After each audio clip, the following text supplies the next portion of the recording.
Coachella was lit. I mean, I was on the ground to support my folks like Willow Smith and others, but we'll get to that. But we'll start things off as we put some shine on the wave of excellent and young powerhouses securing their place in the history books as Hollywood's Black Girl Renaissance continues to set the industry on fire. I feel like we're in a Black female renaissance when it comes to performing, when it comes to artistry. Talk to me about where you feel like we are in the space of Black actresses, Black artists, Black musicians, Black female creatives kind of stepping into their power in this specific moment. It is just that. I feel like we're highlighting some areas that we don't normally see, specifically in the space of comedy. I think we do need a White History Month because the American history that's taught in schools is so whitewashed, we don't learn the real story. You've got my girl Robin Thede, who has the Black Lady Sketch Show, which has opened a space in a very niche area of comedy that has been very much so male-dominated, white male specifically. You know, when you think of like an In Living Color, or you think of a Mad TV, or even an SNL, you can literally probably hold in one hand a couple of names of the Black women that were representing that. So what I love now is there's a space and there's a world where I am so excited for the next generation, this next future, that a show like our Black Lady Sketch Show, it is inspiring a whole nother generation of writers, directors, creatives, you know, comedians, like all of that. And I think that's going to be very special to see what grows out of that space. Black Lady Sketch Show co-star Gabrielle Dennis breaking it down. She stopped by Revolt Studios to not only talk about the Black woman renaissance, but also about her latest gig co-starring in the Apple TV series, The Big Door Prize, in which she is broadening the conversation about race and casting. When you got the script for Big Door Prize, did it specify that your character was a Black female, or was that something that you just taking the role embodied? Honestly, I don't think it did. A lot of times they call you in because they don't know exactly what they're looking for. Like maybe the script started one way and then maybe it changed this way, and like you don't know what draft of the script that you get. And a lot of times they're just open to see what you bring to the table and like what humanity do you bring. So I think that you just kind of go and you do your job and you hope for the best.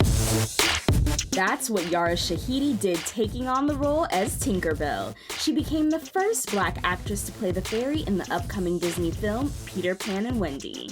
You're playing such an iconic character that's historically been portrayed by a white actress. Is there pressure that comes along with tackling that and being different from the image that people have always had in their mind? I mean, I think what released some of the pressure for me was that some of the first conversations I had about this film were with the producers and with the director about what this newer, more inclusive version of Peter Pan and Wendy meant to them. How surprised were you that people were initially so attached to the identity of this fictional character? I mean, like you said, this is a fairy tale, it's an imaginary world, and we often don't get to see people that look like us in these fantastical series. Yeah, I mean, quite honestly, I think what's interesting is coming from a perspective of somebody that's Black and Iranian, I think an experience so many Black and brown folks of any really particular ethnic or minority background are familiar with is having to empathize with characters that don't look like us. And so it's interesting when that skill set that we've had to define for our entire lives isn't extended to us. And Yara joins the likes of Halle Bailey, whose Black woman renaissance is shaking things up as the first Black Little Mermaid, which was met with some pushback. There were a lot of people who were concerned that a fictional mermaid could not be played by a Black person because historically this character has been portrayed as white. Despite that, Daily Variety's senior entertainment writer Angelique Jackson says the time is right for Black women to stand tall and further shine in Hollywood. The Black woman renaissance has been brewing since Bridgerton and Grey's Anatomy creator Shonda Rhimes changed the game in front of and behind the scenes. What's so interesting about Shonda Rhimes is that, no, she's not, the first Black woman to ever run a show. You have people like Debbie Allen or Mara Brock Akil or Yvette Lee Bowser, but she absolutely changed the game. Young people need to see people who look like them working in front of and behind the screen. with her TGIT lineup. That Thank God It's Thursday with Grey's Anatomy, Scandal, and How to Get Away with Murder really changed the game. I feel very proud. I feel very lucky. Yeah, I mean, absolutely. I mean, any moment you step back and look, you think, my God, I'm really grateful. Her take charge approach helped kick the door down and carve out space for ladies like Ava Duvernay and 8-time Emmy nominee Issa Rae, who's behind HBO's hits Insecure and Rap Shit.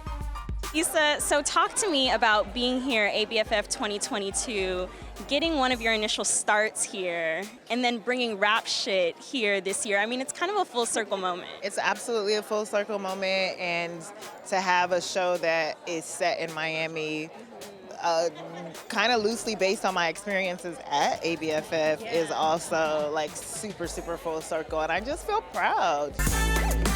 And now other creatives are getting the chance to shine. You know, here at Revolt, we're all about being unapologetically Black because it's our responsibility to live in our authentic truth, and people accept that for what it is.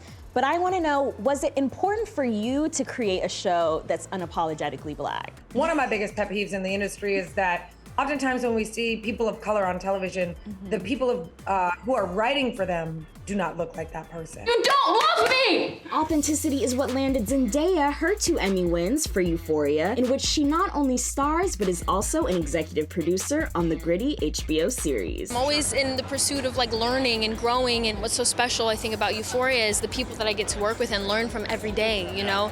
And I feel like I'm in the best place. I mean, one day I hope I can learn to direct, and that's a dream of mine.